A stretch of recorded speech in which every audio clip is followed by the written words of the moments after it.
If your job at a healthcare facility includes disinfecting against viruses, you know prevention is the best medicine. And maintaining healthy spaces starts with a healthy cleaning routine. Grainger's world-class supply chain helps ensure you have the quality products you need when you need them. From disinfectants and cleaning supplies to personal protective equipment, so you can help deliver a clean bill of health. Call 1-800-GRAINGER, click Grainger.com, or just stop by. Grainger, for the ones who get it done.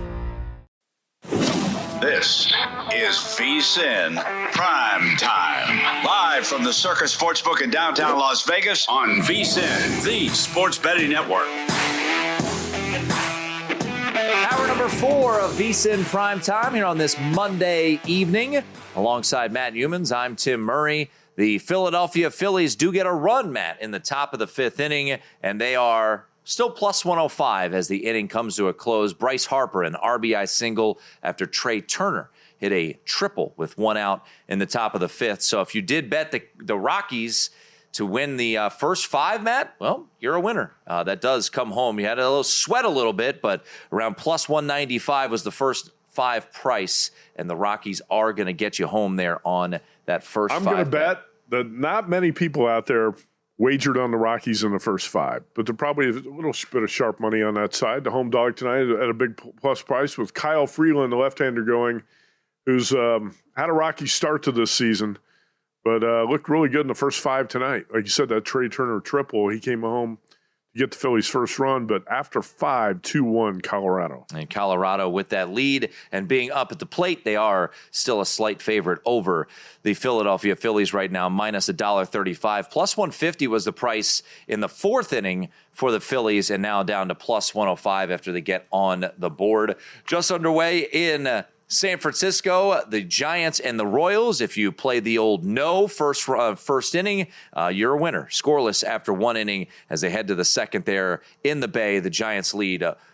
The Giants are the favorites, minus 140. No score between the Royals and the Giants. Still to come, Matt, the 2 games, as we talked about at the end of last hour, our VSiN Primetime game of the night. Brandon Pfaadt on the hill for the Diamondbacks. They're a plus 124 dog at DraftKings. You can get a little better price if you look around. Dodgers getting some money as this game about to get underway. Jack Dreyer will make the spot start here out of the bullpen for the Dodgers. Did pitch against the D-backs about a week and a half ago and had some success against the D-backs. Yeah, actually, I think an upgrade for the Dodgers to go with Jack Dreyer instead of Landon Knack in the game tonight. And I can see why a little bit of money showing up on the Dodgers to bounce back off an embarrassing 3-game sweep to the Angels. How do you lose 3 in a row at home to the Angels when you're the top power-rated team in baseball? That's what the Dodgers did. Dropped 3 in a row. I was talking about this earlier in the show. That's how twisted the baseball universe is. When the Angels had Shohei Ohtani and Mike Trout, I believe they lost 10 in a row to the Dodgers. Trout is out. Ohtani's playing for the Dodgers, and the Angels go to Dodger Stadium and pull off the sweep. And this is not really a good Angels team, but they did it. So Dodgers have been favored in all 47 games this season, make it 48. And they're going to go off at about $1.50 tonight with, I don't know if this is going to be a bullpen game. I would assume Jack Dreyer is going to go 3 innings, and then you see where he is with the pitch count.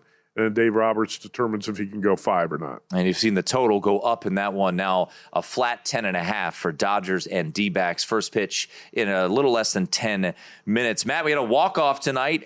Jesus Sanchez for the Miami Marlins, a 2-run triple to win it for the Marlins against the Chicago Cubs. A pretty wild game down there, 15 runs in total in Miami, and the Marlins get the win as around a plus 150 dog. So a good come-from-behind win. I bet you a very juicy price heading into that bottom of the 9th inning as the Marlins get the victory, walk it off against the Chicago Cubs here this evening. And a 12-game slate of baseball tonight. And the one game you alluded to, home dog and the Boston Red Sox did come home. They took some money in the market, and the Red Sox get a 3-1 win over the New York Mets. 4-4 the score in Milwaukee, the Orioles and the Brewers, as that one now in the bottom of the 5th inning, the Brewers at home there at American Family Field in Milwaukee, Wisconsin. Matt, tomorrow night, we get things rolling with the Western Conference Finals, the Minnesota Timberwolves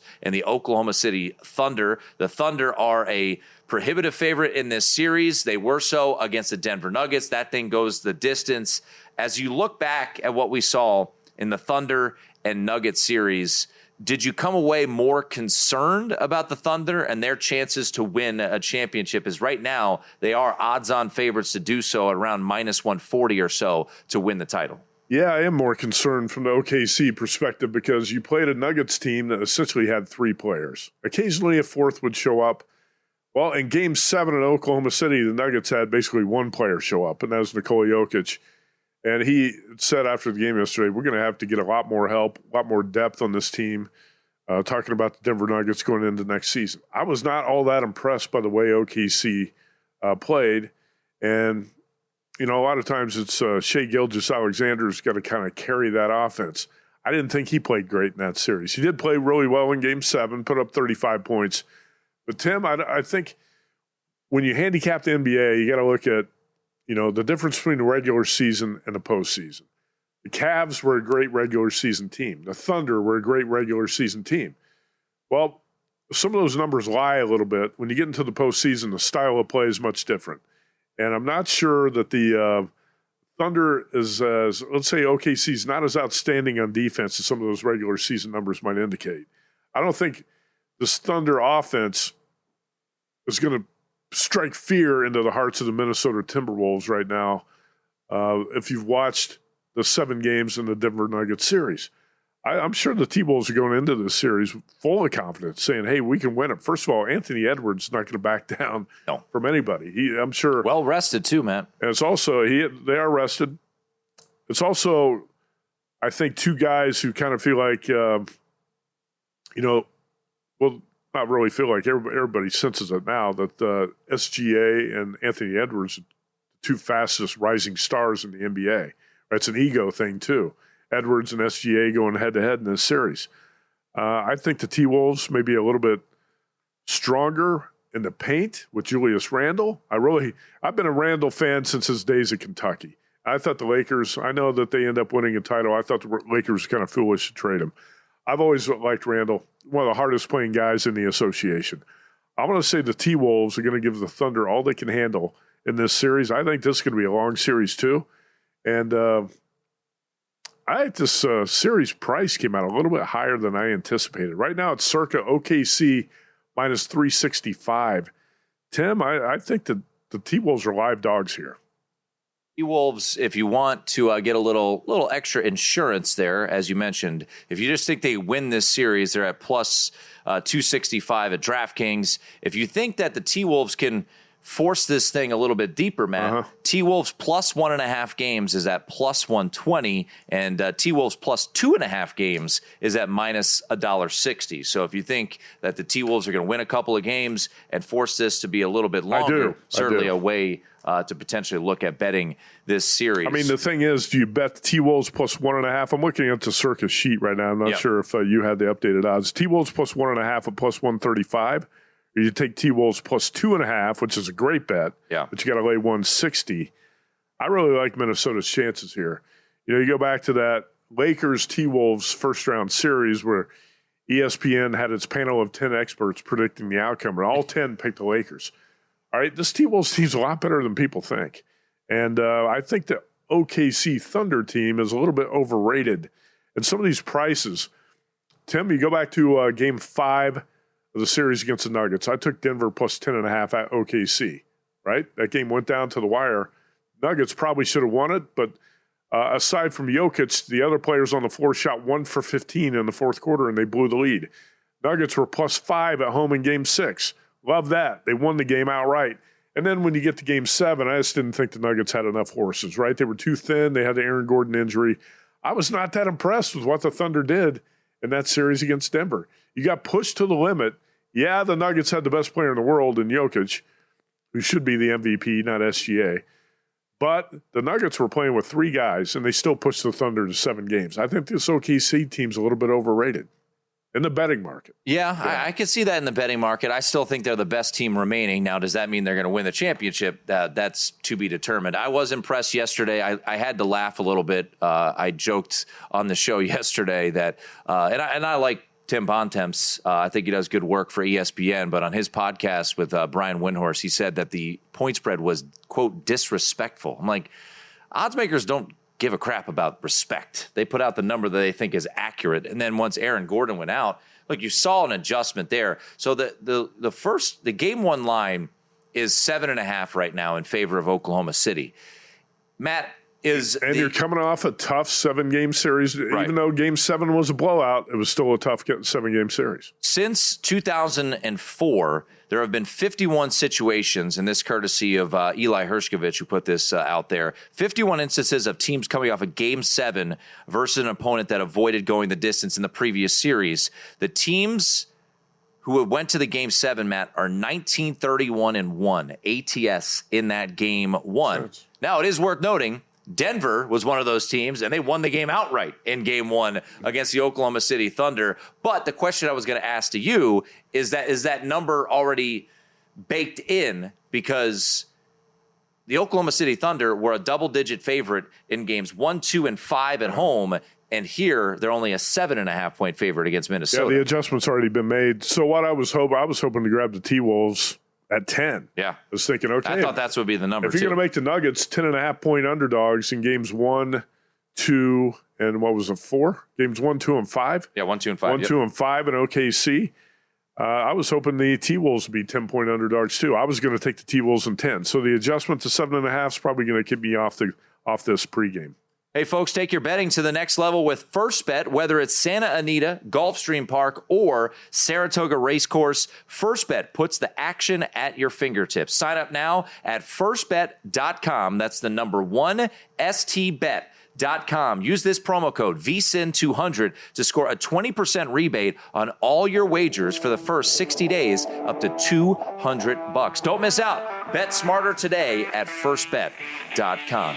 Matt, are you familiar with the city Wes Reynolds is from? Indianapolis.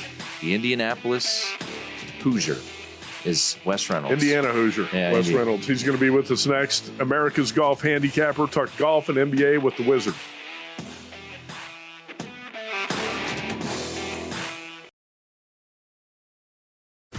If you work in quality control at a candy factory, you know strict safety regulations come with the job. It's why you partner with Grainger. Grainger helps you find the high-quality and compliant products your business needs to inspect, detect, and help correct issues. And the sweetest part is, everyone gets a product that's as safe to eat as it is delicious. Call 1-800-GRAINGER, click Grainger.com, or just stop by. Grainger, for the ones who get it done.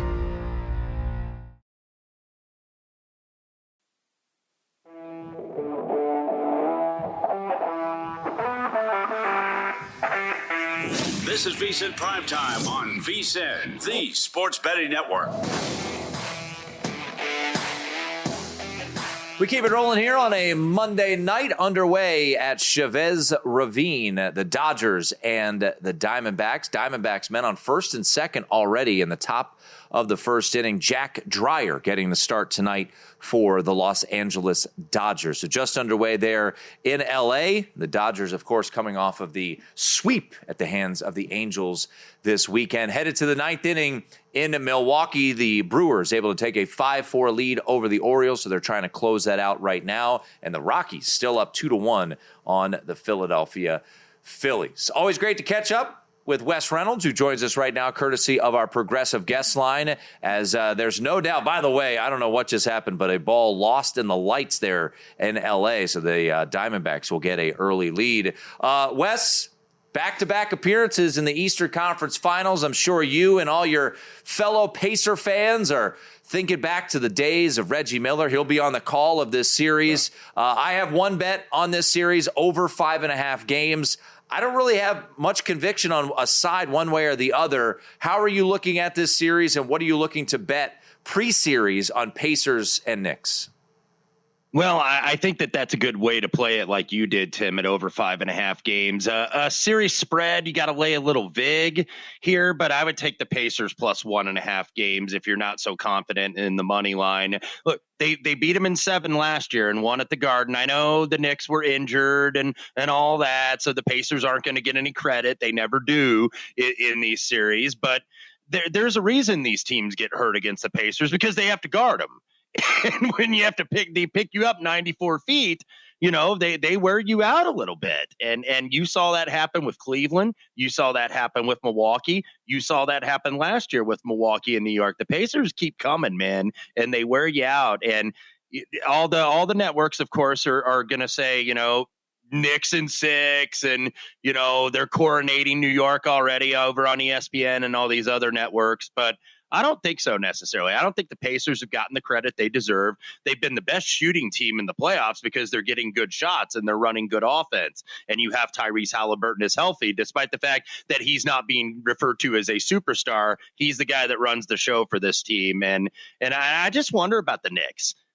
How deep they are. I think from a starting lineup standpoint, yeah, they might be a little bit better than the Pacers, and that's why they're the favorite in the series. But if somebody goes down, they don't have much help on the bench. And we know Tom Thibodeau, he wears these guys out. In the closeout game against Boston that we saw on Friday night, he's got 3 starters in with about 3 minutes left to go, and they're up 25 on Boston. So sometimes these guys wear down a little bit in these series, and there's a lot of wear and tear on these guys. And the Pacers are deep and I think fresh and well rested. Wouldn't be surprised if they go down in game 1 tomorrow, but I think Pacers plus 1.5 games in the series spread is the way to go. All right. I don't think this is a great Knicks team, but Jalen Brunson, Karl Anthony Towns are going to have to play great for the Knicks to win this series. Let's focus on game 1, Wes. Off the Pacers winning in 5 against Cleveland, like you said, very impressive. Pacers shot the lights out, looked great offensively, and the Knicks, threw a party like they won the NBA championship when they knocked out the Celtics, who were shorthanded without Jason Tatum. How do you think this all sets up for game 1 at the Garden with the Knicks laying 4.5?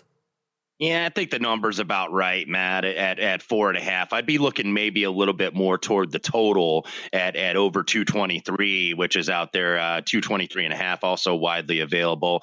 That'd be the way I would play it here. I know maybe there's some rust here because the Pacers have not played since the middle of the week last week, and then the Knicks, of course, played on Friday night. But I think it's usually a feeling out process, so maybe it starts out slow and you can get in live, but I think a faster paced game. The Knicks defense is overrated. A lot has been made about, the Knicks defensively and the Pacers defensively aren't that great. But I think that Knicks D is overrated. I think they're going to have trouble stopping these guys, and the Pacers are going to get these games into some track meets, which I think favors Indiana in a big way in the series. So probably will look over in the first game rather than the side.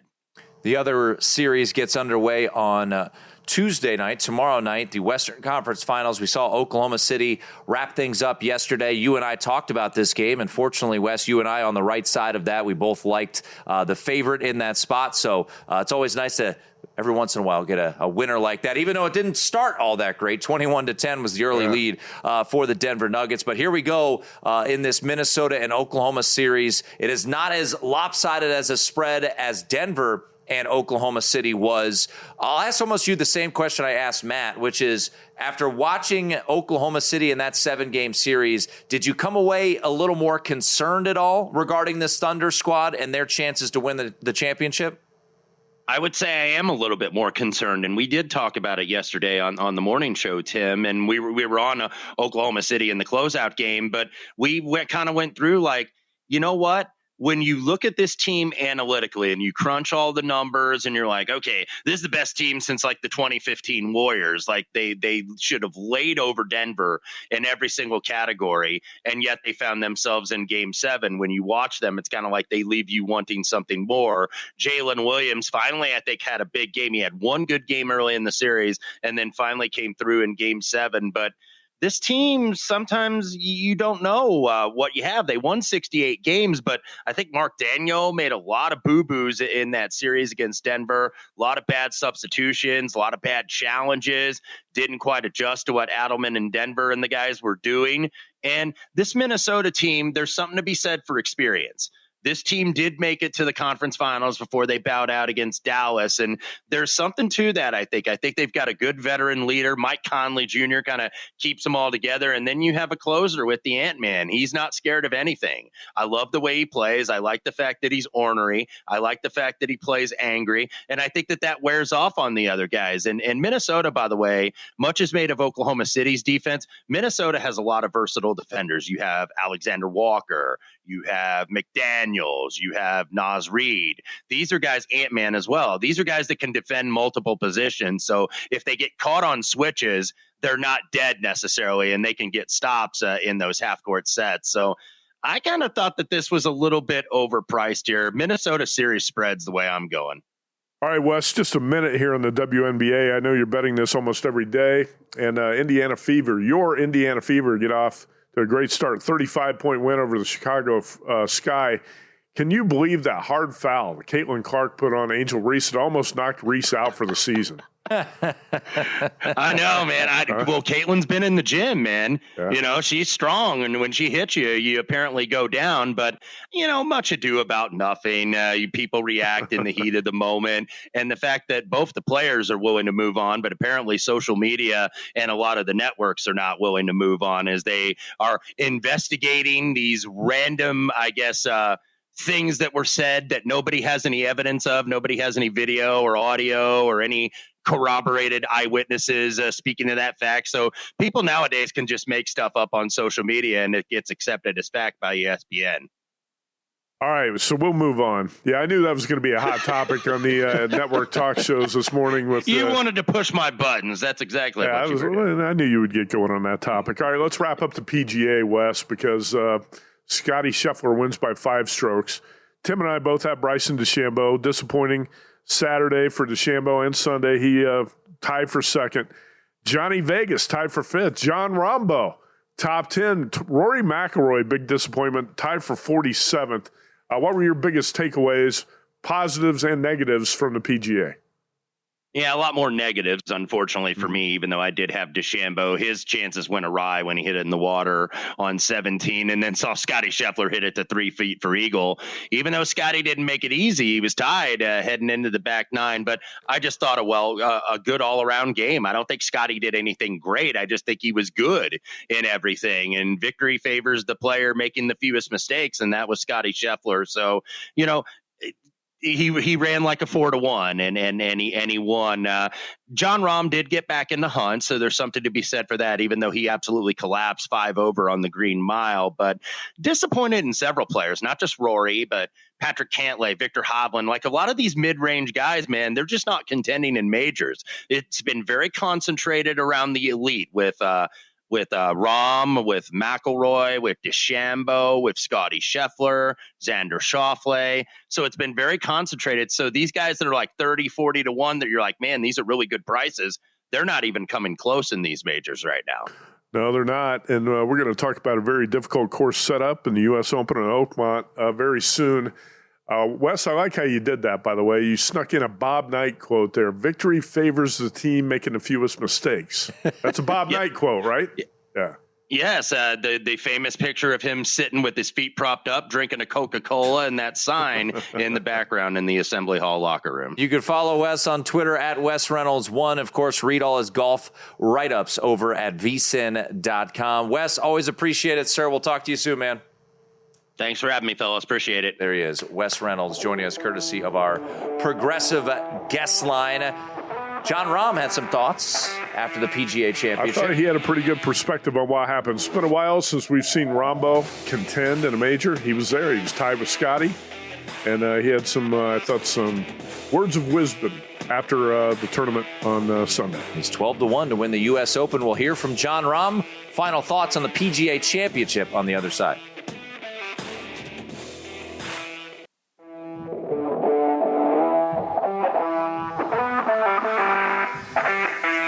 This is VSiN PrimeTime on VSiN, the Sports Betting Network.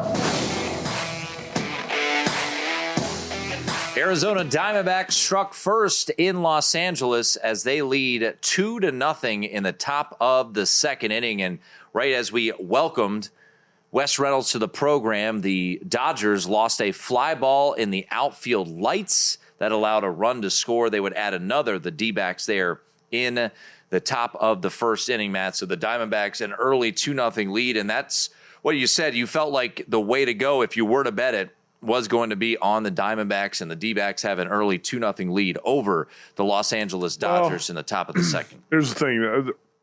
I don't want to pin that on Jack Dreyer. What happened in the first inning, he was not great. He gave up a couple hits, but that big defensive blunder broke things open for the D-backs there.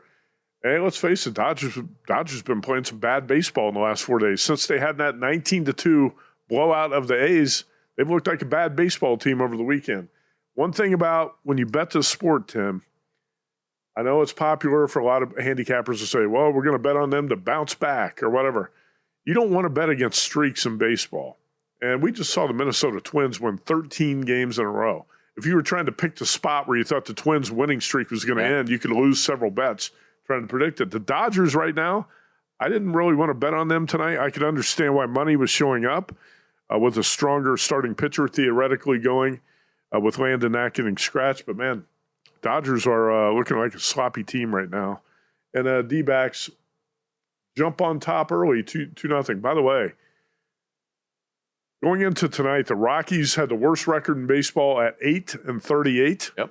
The Rockies are up 3-1 in the seventh inning on the Phillies. And the Tigers went into tonight with the best record in baseball at 31-16.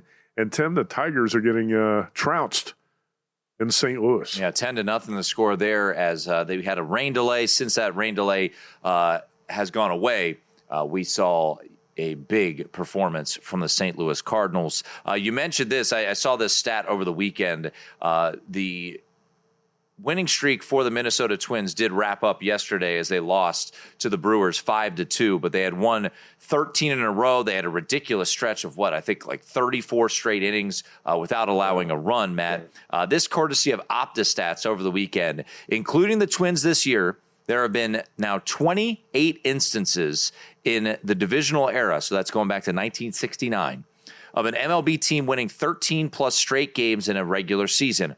Of the previous 27, 26 of them went home without winning the World Series. The only team to have a 13-plus game winning streak and win the World Series, the Twins in 1991. So there you go. Maybe synergy for the Minnesota Twins. They could win their first World Series since 1991. Matt, over the weekend, we saw Scottie Scheffler get halfway to a career Grand Slam as he brings home the PGA Championship.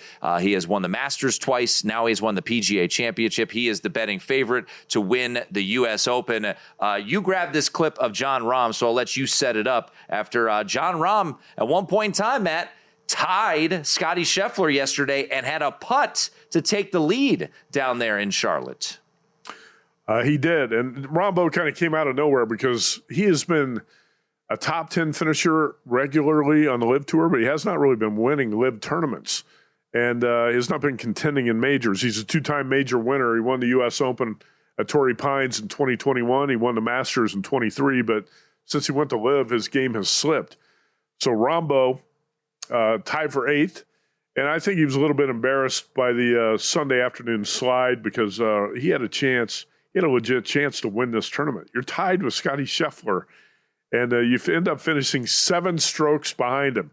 Tied essentially at the turn, and you finish 7 back, 4 under for the tournament, but he was 2 over on Sunday, shot a 73, when at one point it looked like he had a legit shot to win this thing.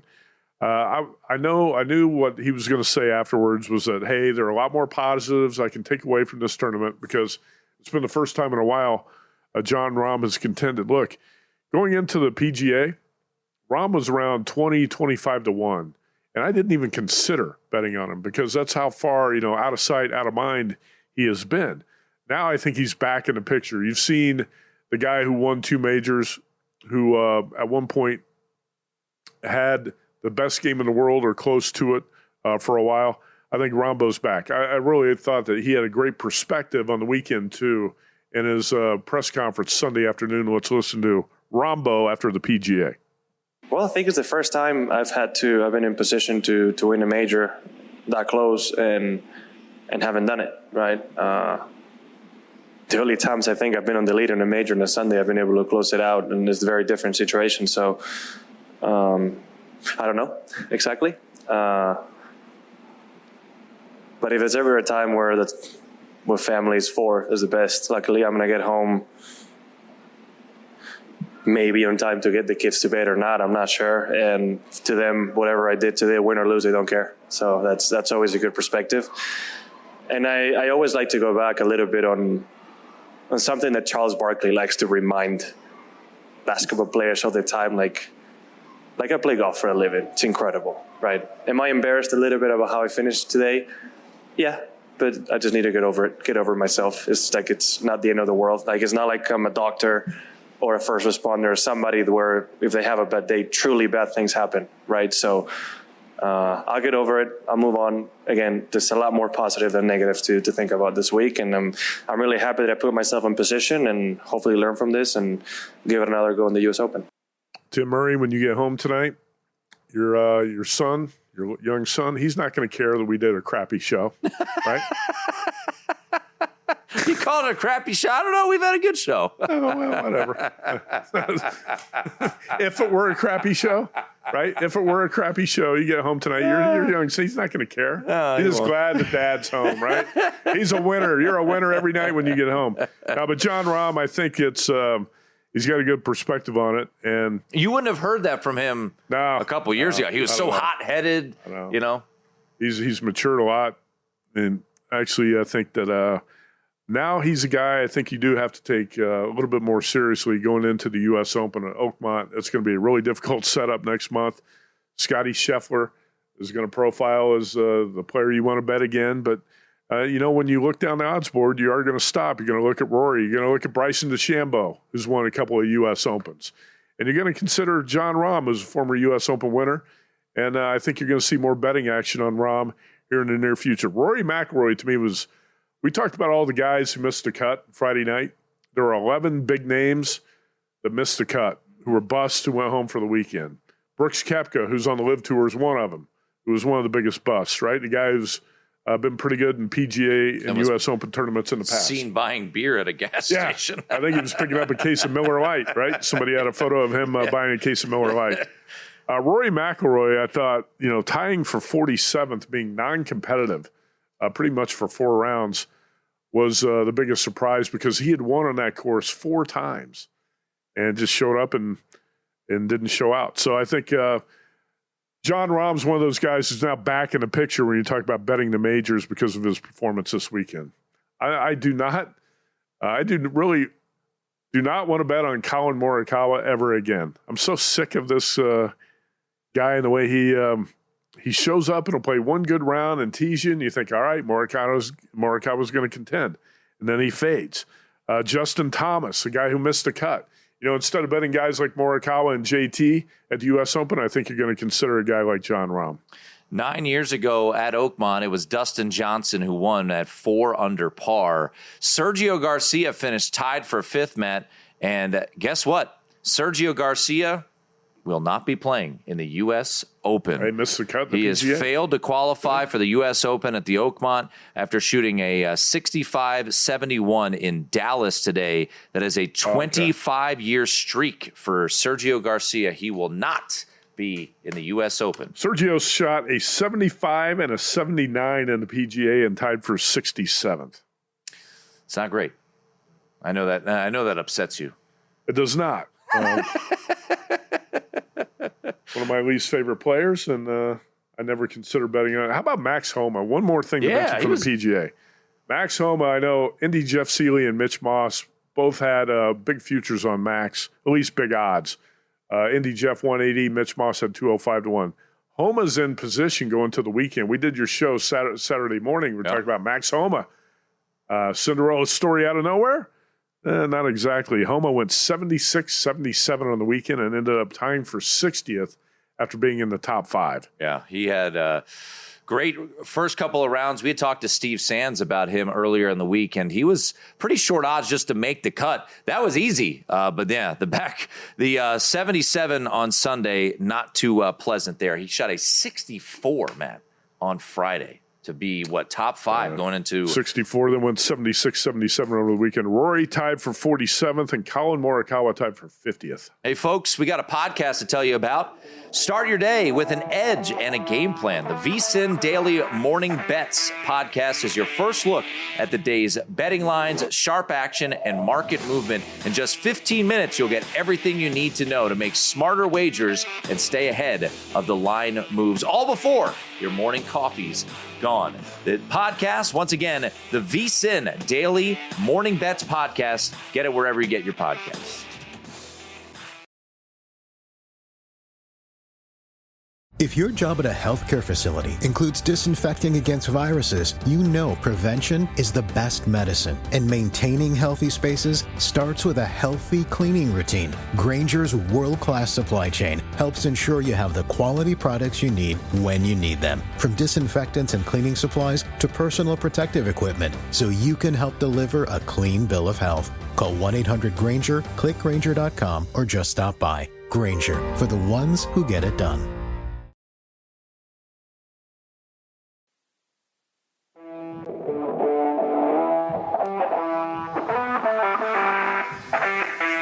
This is VSiN PrimeTime on VSiN, the Sports Betting Network.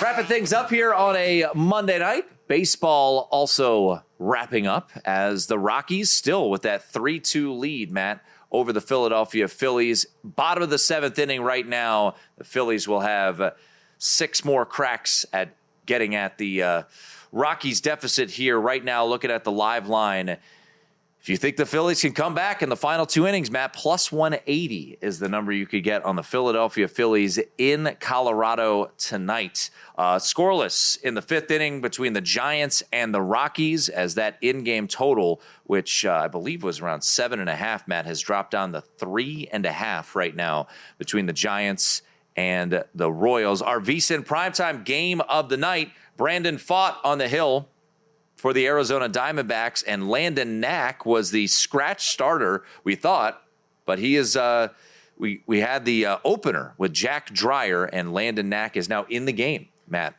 Yeah, Knack was scratched. Obviously, Dave Roberts wanted to go with a different opener, and he went with Dreyer. Obviously, big defensive blunder in the outfield. Cost the Dodgers, and they are down 3-0 with Landon Knack on the mound now. So Corbin Carroll, by the way, just missed a home run by a few feet. Line drive down the right field line, just twisted foul, but he drew a leadoff walk here in the 3rd inning. Not looking good for the Dodgers for the 4th straight day after the 3-game sweep at the hands of the Angels. Yeah. Rockies, by the way, had a runner on 3rd there with 2 outs, did not get him in. It was a ground out, so we go to the 8th with Colorado on top of Philadelphia 3-2. And it's funny, you look at the NL West standings right now, Matt, after the Giants get the sweep over the weekend of the A's, they are now just a game back in that division. The Padres, they got swept over the weekend as well. So I guess teams in the NL West are mortal. As the Dodgers got swept, as we've talked about all throughout the night. They're still in first place, but just by a game, 29-18. Padres and Giants tied for 2nd, and then the D-backs could gain some ground today if they're able to hold on to this 3-1 lead over the Dodgers. 25-22 is the D-backs record heading into today. All right, of course, we got coming up tomorrow, Matt, the start of the Western Conference Finals in the NBA as the Minnesota Timberwolves take on the Oklahoma City Thunder. That game will take place in OKC, spread sitting at 7.5. Then on Wednesday, the start of the Eastern Conference Finals, a series that we saw just a year ago. It went 7 games. The Pacers getting the best of a banged-up Knicks team just a year ago in Game 7. And now, Game 1, Madison Square Garden, Wednesday night, Matt. The Knicks a 4.5-point favorite. Josh Hart and all of the Knicks still thinking about that 7-game loss a year ago. Another year, another series. Y'all can write whatever y'all want. They're gonna, make it into, a revenge thing or something like that. Half the team didn't play last year. They were hurt. Dante, they're not here anymore. Zay's not here anymore. You got Cat, Kel, OG was hurt. You know, it's a totally different team, totally different situation, totally different round of the playoffs. So we just got to make sure we're ready. That's an extremely talented team whose offense is clicking at all cylinders right now. So nothing about revenge or anything. It's just about next series.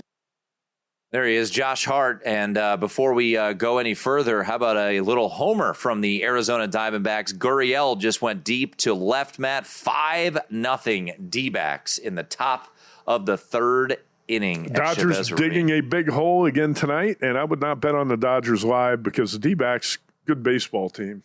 And Dodgers pitching just out of sorts right now. Offense not really clicking. Like I said to you last night, Dodgers had 5 hits, 3 of those by Shohei Ohtani. So a lot of guys, a lot of dead wood in that order right now. Back to the NBA. Yep.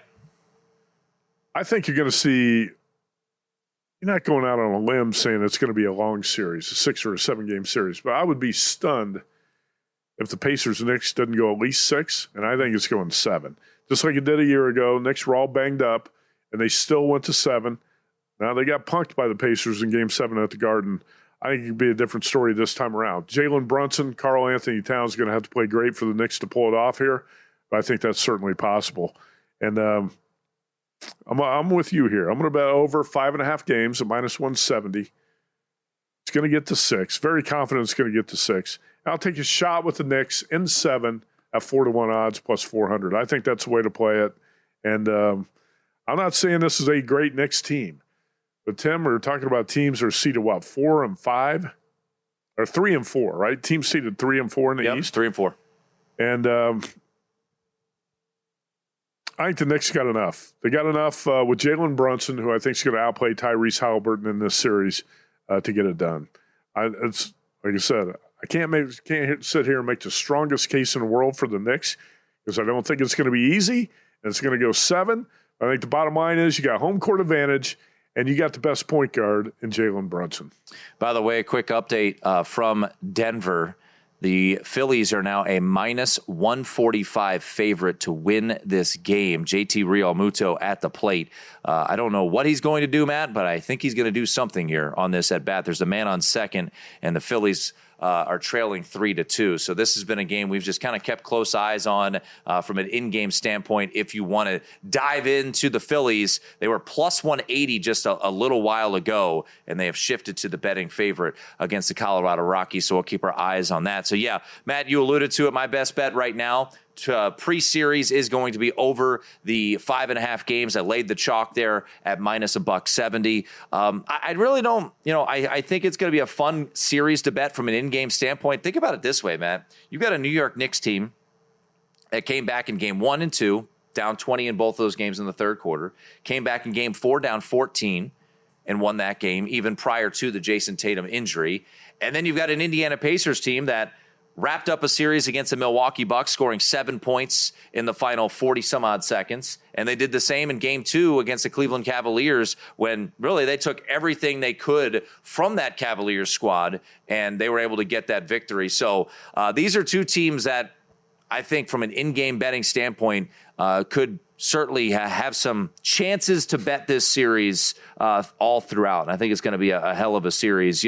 I never thought that we would have Pacers-Knicks in the Eastern Conference Finals. I mean, I didn't think about it even coming into that series. I thought the Celtics were going to run away and hide against the New York Knicks. But, Matt, the more I think about it, I'm pretty excited for this Eastern Conference Finals. I think it has the makings to be really, really entertaining. Well, we also remember the history between the Pacers and the Knicks, and then what happened last year with the Pacers in Game 7 at the Garden when so many people were so sure the Knicks were going to win that game. Yeah, no doubt about it. No way they're going to lose to the Pacers in Game 7 at the Garden. But we have a great guest on to break this series down tomorrow night. Paul Bovey, professional bettor.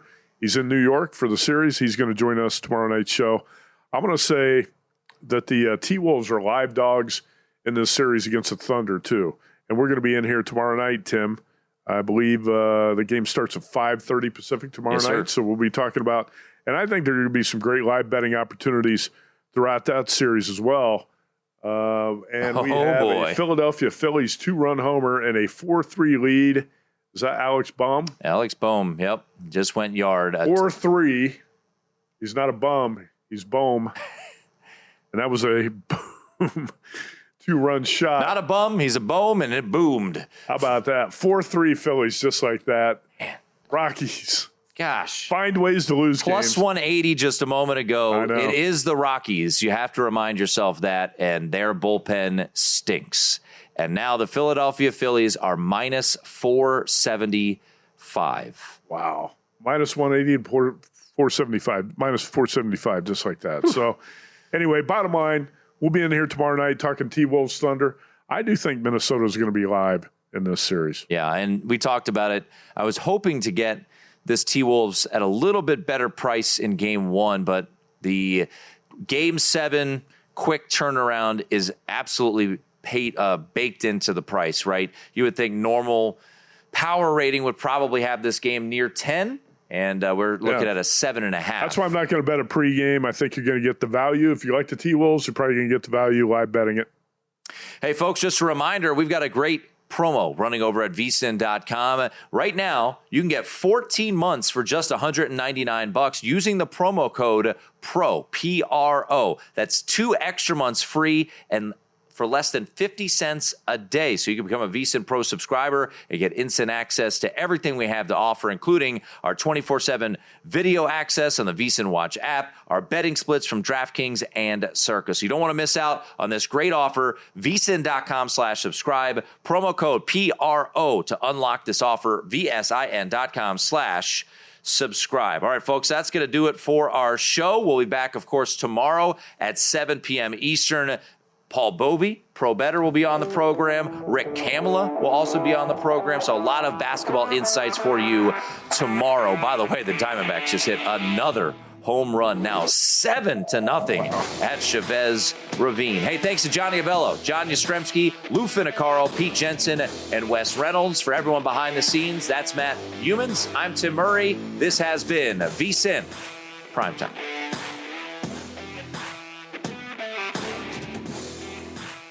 If your job at a healthcare facility includes disinfecting against viruses, you know prevention is the best medicine, and maintaining healthy spaces starts with a healthy cleaning routine. Grainger's world-class supply chain helps ensure you have the quality products you need when you need them, from disinfectants and cleaning supplies to personal protective equipment, so you can help deliver a clean bill of health. Call 1-800-GRAINGER, click Grainger.com, or just stop by. Grainger, for the ones who get it done.